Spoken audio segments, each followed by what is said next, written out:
걸렸다 땄어요! 페로통원 슈퍼맨 세레머니 나옵니다.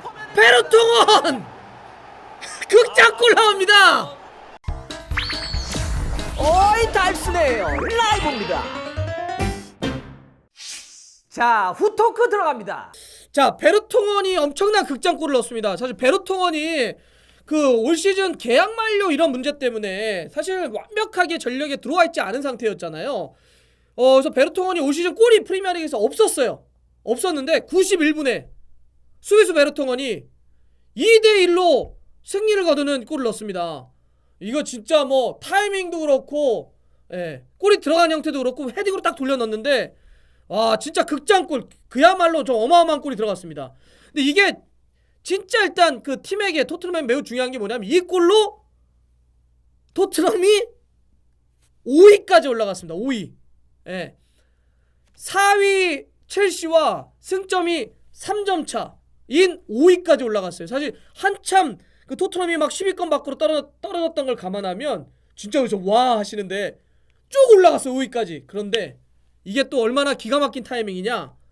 다음 주에 토트넘이 홈에서 첼시와 싸웁니다. 멸망전 제대로 걸렸습니다.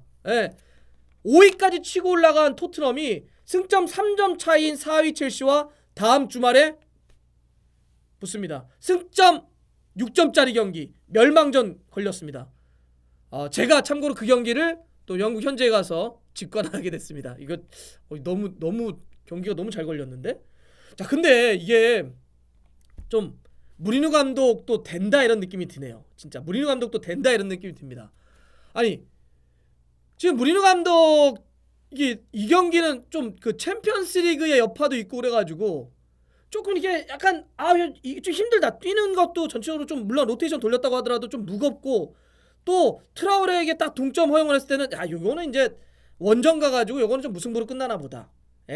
요런 느낌이었는데 마지막에 그러고 보니까 에릭센의 그 코너킥이었네.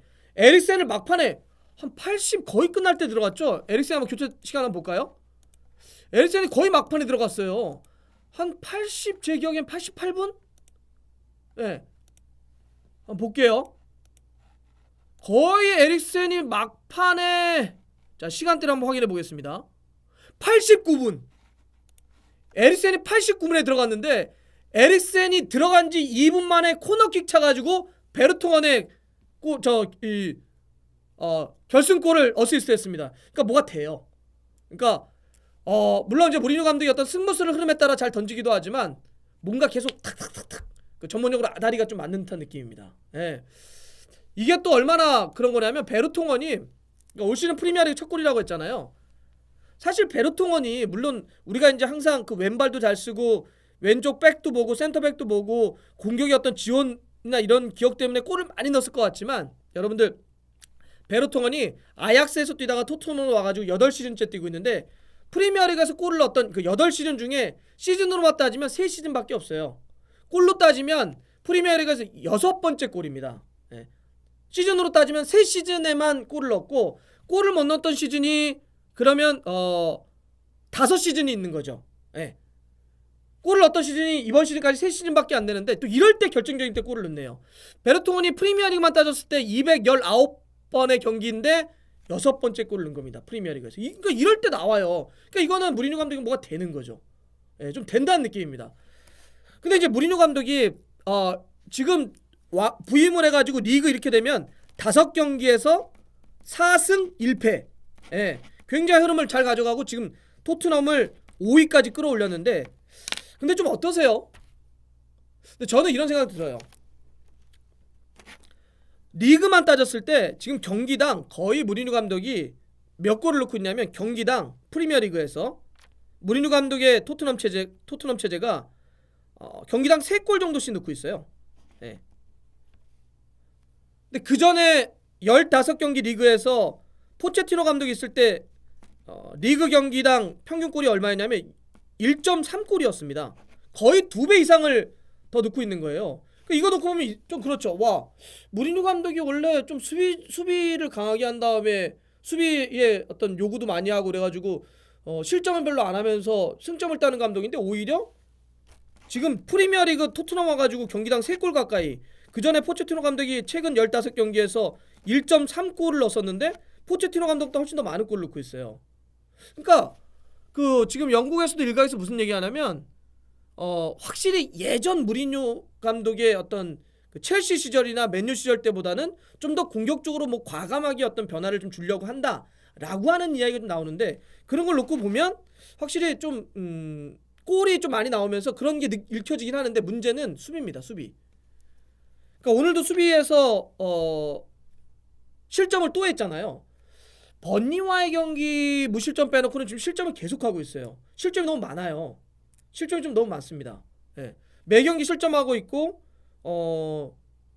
오늘도 그 약간 오리에 좀 불안한 멤버가 좀 있고, 산체스도 약간 좀 아직도 좀 불안한 여지들이 있고, 여전히 중앙 미드필더도 좀 안정감이 떨어지다 보니까 오늘도 실점하고 계속 몇 경기째 실점을 하고 있습니다. 버니전 경기 빼놓고 다 실점을 좀 하고 있는데, 오히려 무리뉴 감독이 자신의 특징이자 강점이라고 했던 수비는 계속 실점을 하고 있고, 좀 고민이 있었던 또 공격은 또 오히려 골을 넣고 있는데, 약간 확실히 이 수비 쪽을 어떻게 가다듬느냐, 요 문제가 좀 이렇게 숙제로 좀 남을 것 같습니다.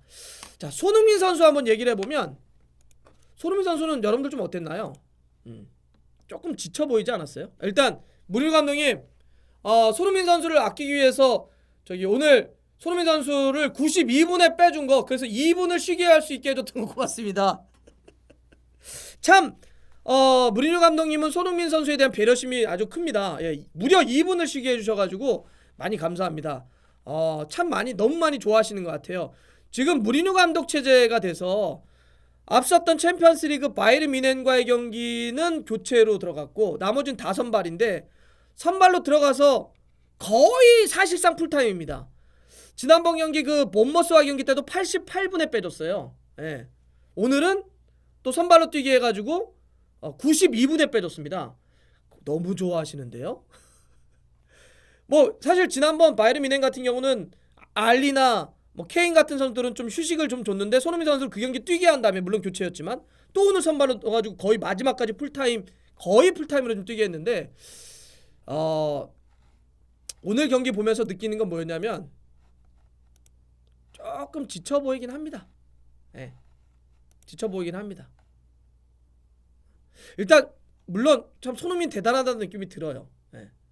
여기서 일단 그 얘기는 하나 드리고 싶은 건 그건 있습니다.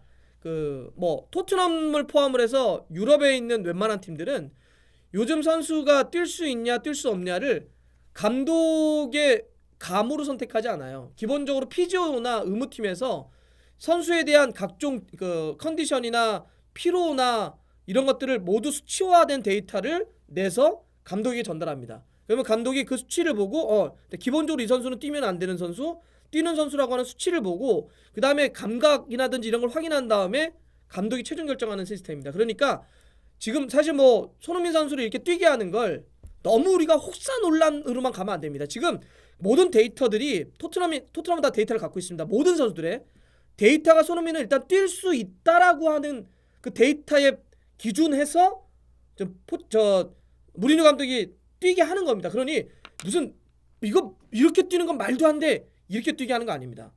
우리 예전에 한국 축구가 예전에는 이런 데이터 과학적 조건이 없을 때는 그냥 감독의 감이었어요. 야 아파? 야 아파도 뛰어. 나 때는 막 부러져 뛰었어. 이런 게 있었어요 예전엔. 근데 요즘은 그렇게 하진 않아요.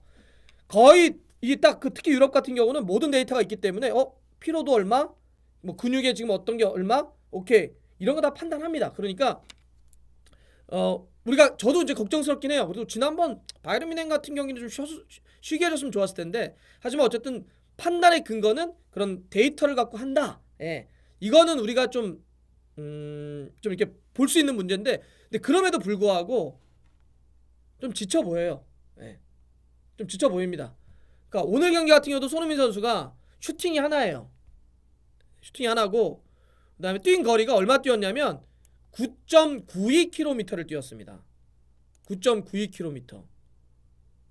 92분이면 거의 풀타임 뛰었는데 10km를 채 못 뛰었어요. 네. 10km를 채 못 뛰었다는 얘기는 확실히 조금 지쳐 보여. 오늘 뛸 때 약간 터치감이 살짝 길 때가 있었어요.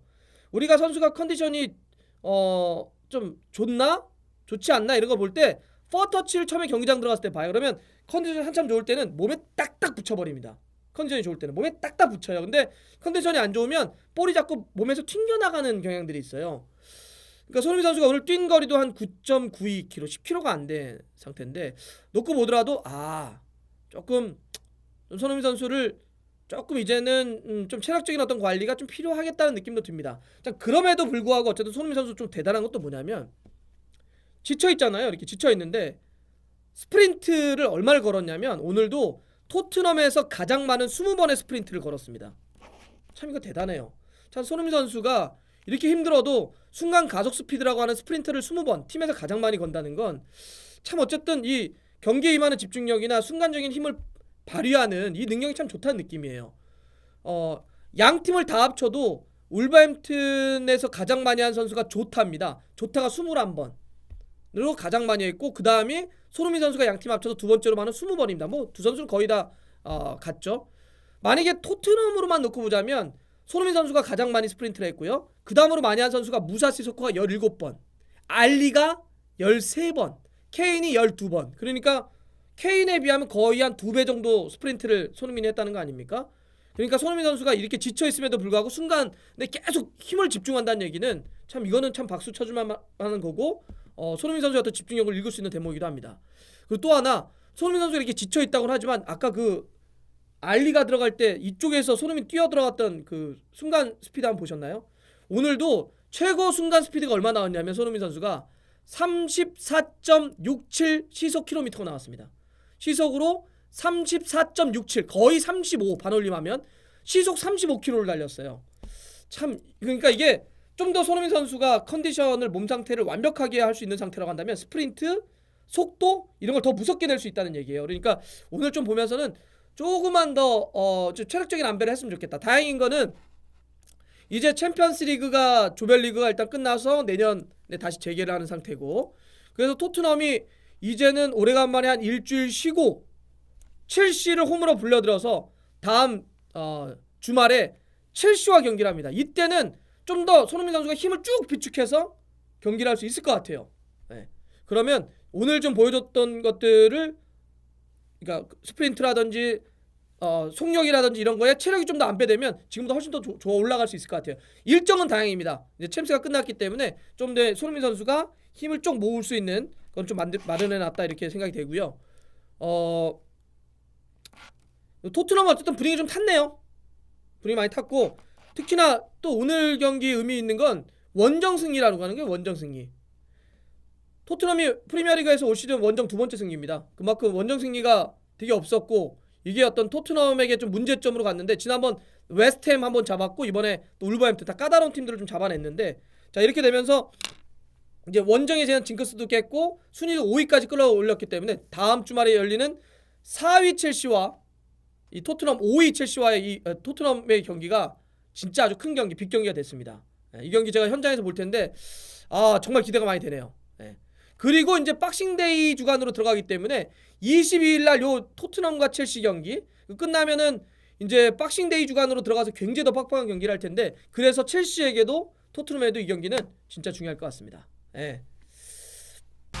자, 좋아요, 구독 걸립니다. 오이 알람 들어갔어요.